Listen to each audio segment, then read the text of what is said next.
Welcome to the Stratford IP Strategy Academy. In this session, we will be discussing copyrights.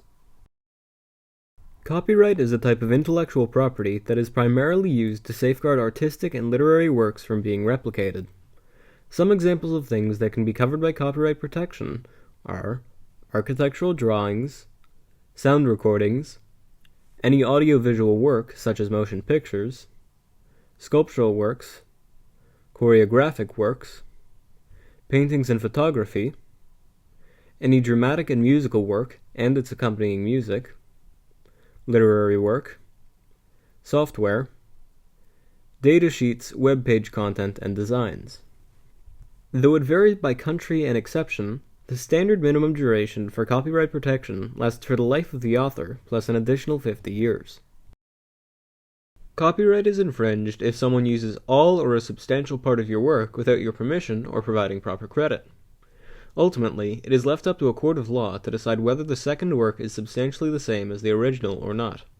Let's use the famous poem In Flanders Fields as our example. It was written in 1915 by John McCrae, who died in 1918. If someone in 1955 tried to publish the poem on the right as their own, most would be quick to notice the similarities to In Flanders Fields. If the family of John McCrae did not provide copyright permission, a judge would have to decide whether or not the works are substantially different, and if the second author was guilty of copyright infringement. Today, the copyright on this poem has expired, and the poem has entered the public domain, meaning it can be published in its entirety without requiring our permission. Unlike patents and trademarks, formal registration for copyright is voluntary. You own the copyright as soon as you put the copyright notice on the work, regardless of whether or not you seek formal protection. If you want to register your copyright, you must do so in every country that you seek protection. While it is not as expensive as patents or trademarks, it can still add up to a sizable amount. Registering the copyright may help in the event that you need to defend it in court. One way you can easily corroborate the date of your informal copyright, should you need to defend it, is to use registered mail. Let's say that in our example with John McCrae, he had mailed a copy of his famous poem to himself through registered mail. If, upon receiving it back, he did not open it, he could use the timestamp on the letter as proof of the date of the poem's creation.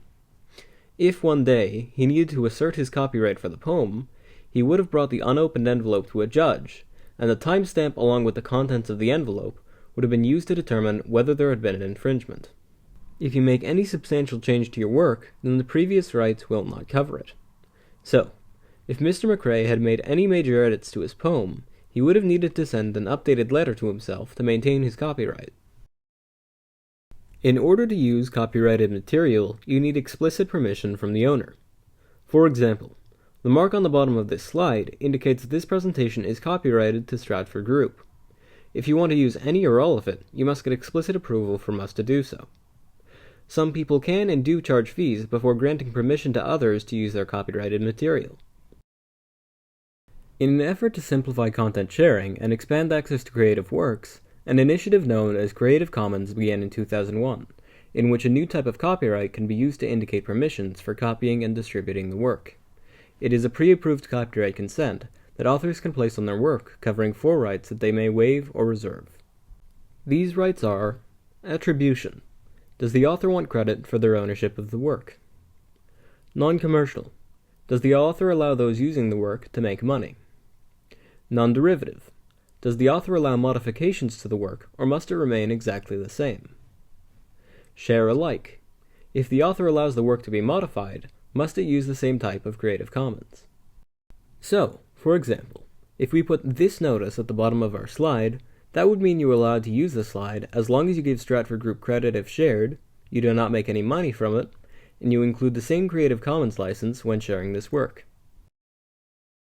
One last important consideration relating to copyrights is the use of open source software.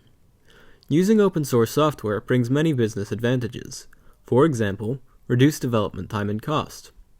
Open source software is a form of software in which the source code and design are publicly accessible and therefore modifiable to suit individual needs.